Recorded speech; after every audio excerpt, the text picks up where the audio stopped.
جو ٹال دیتا ہے مشکلوں کو، میرے نبی کا ہے نام ایسا۔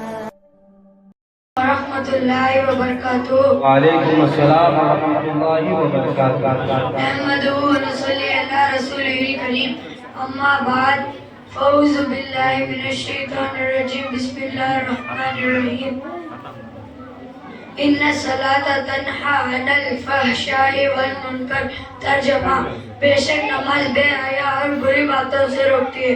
برادران اسلام، آئیے سب سے پہلے سبز گنبد میں آرام فرمانے والے آقا حضرت محمد مصطفیٰ صلی اللہ علیہ وسلم کے بارگاہ میں درود شریف کا نذرانہ پیش کریں۔ اللہم صلی علی سیدنا حبیبنا نبینا مولانا محمد صلی اللہ علیہ وسلم یا رسول اللہ صلی اللہ علیہ وسلم۔ حضرات گرامی، اسلام میں جو نماز کو اہمیت حاصل ہوئی ہے وہ محتاج بیان نہیں۔ قرآن شریف میں اللہ تبارک و تعالیٰ اسے پابندی کے ساتھ ادا کرنے کا حکم صدقہ کے قریب دیا۔ حضور صلی اللہ علیہ وسلم اسے دین کا ستون اور مومن کے معراج قرار دیا۔ لیکن ہم مسلمان نماز کے معاملے میں اتنی سستی کرتے ہیں، اس کی کوئی حد نہیں۔ نماز بھی ایک ذکر الہی ہے۔ نماز بھی ایک ذکر الہی کا ایک سب سے اعلیٰ طریقہ ہے، جس میں جسم، روح، دل و دماغ سب معروفی عبادت ہوتی ہے۔ جب بندہ باقاعدہ نماز ادا کرتا ہے تو اسے ظاہری و باطنی حقوق کا لحاظ رکھتا ہے۔ حضور صلی اللہ علیہ وسلم نے ارشاد فرمایا، جب بندہ نماز کے لیے تکبیر کہتا ہے تو اللہ تعالیٰ ارشاد فرماتا ہے، اے میرے ملائکہ، میرے بندے کے تمام گناہ اس کے گردن سے اٹھا لو، یہاں تک کہ وہ گناہوں سے پاک ہو کر میری عبادت کرے تو ملائکہ اس کے تمام گناہ اٹھا لیتے ہیں۔ جب بندہ نماز سے فارغ ہوتا ہے تو ملائکہ عرض کرتے ہیں، اے میرے پروردگار، کیا ہم اس کے گناہ اس کی طرف لوٹا دیں؟ تو اللہ تعالیٰ ارشاد فرماتا ہے، اے میرے ملائکہ، میری شان کے لائق نہیں، تحقیق کہ میں نے اس کے تمام گناہ بخش دیے۔ حضور صلی اللہ علیہ وسلم نے ارشاد فرمایا، جو بندہ باجماعت پانچوں نماز ادا کرتا ہے تو اسے 5 نماز کا انعام دیا جائے گا۔ پھر وہ فاقہ سے محفوظ ہوگا، اسے قبر کے عذاب سے نجات حاصل ہوگی۔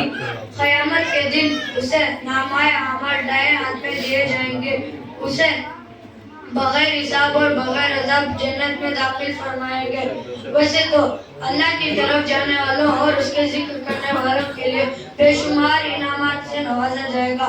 حضور صلی اللہ علیہ وسلم نے ارشاد فرمایا، جو بندہ جماعت کی نیت سے گھر سے وضو کر کر مسجد کی طرف چلتا ہے تو اس کے ہر ایک قدم پر اس کی ایک ایک نیکی بڑھتے جائے گی اور اس کے گناہ مٹتے جائیں گے، یہاں تک کہ جب وہ مسجد میں پہنچتا ہے تو اس کے تمام گناہ معاف ہو چکے ہوتے ہیں، نماز کا ثواب حاصل ہو چکا ہوتا ہے۔ دعا ہے کہ اللہ تعالیٰ اس کے حبیب کے صدقے اور اس کے رسول کے صدقے ہمیں اس طرح بنا دے، ہمیں نماز کی پابندی عطا فرمائے جس طرح اسے پسند ہے۔ آمین ثم آمین۔ السلام علیکم ورحمۃ اللہ وبرکاتہ۔ وعلیکم السلام ورحمۃ اللہ وبرکاتہ۔ ماشاءاللہ، سبحان اللہ۔ ابھی محمد بھائی جان نے نماز کے متعلق بتا رہے تھے، بے شک نماز کیسے پڑھتے ہیں، یعنی اللہ تبارک و تعالیٰ کی عبادت کس طریقے سے چاہیے۔ ہمارے گناہوں کو نماز پڑھنے سے کیا ہے، ہمارے گناہ دھل جاتے ہیں، دھلے جاتے ہیں، پاک ہوتے ہیں۔ یعنی جب بندہ خلوص سچے دل سے مسجد میں جب بندہ داخل ہوتا ہے، رب تبارک و تعالیٰ ارشاد فرماتا ہے، اے میرے فرشتوں، اے ملائکہ، اس گنہگار بندے کے گناہوں کو کھینچی۔ جب وہ کھینچنے کے بعد اب بتاؤ بندہ گنہگار رہے گا یا نیک رہے گا؟ تو پھر مسجد میں آنے کے بعد اب وہ نیک بندہ رہا، نیک بندہ ہو کر اللہ کی عبادت کرے گا، جو دعائیں مانگے گا اللہ رب العزت کی دعا کو قابل قبول فرمائے گا، اپنے بارگاہ میں مستجاب فرمائے گا۔ جب وہ بندہ نماز پڑھ کے جب فارغ ہو جاتا ہے، جب باہر نکلتا ہے، ملائکہ اس کے گناہوں کو لے کر کھڑے ہیں، پھر رب کے بارگاہ میں عرض و گزارش کرتے ہیں، پروردگار یا ہم اس کے گناہ دوبارہ ڈال دیں؟ اللہ اکبر! دیکھیے رب تبارک و تعالیٰ اپنے بندے پر کتنا فضل و کرم فرما رہا ہے. تو رب تبارک و تعالیٰ فرماتا ہے بندے میرے فرشتوں اس گنہگار کے گناہوں کو کھینچ لیا تو میرے شان کے لائق نہیں،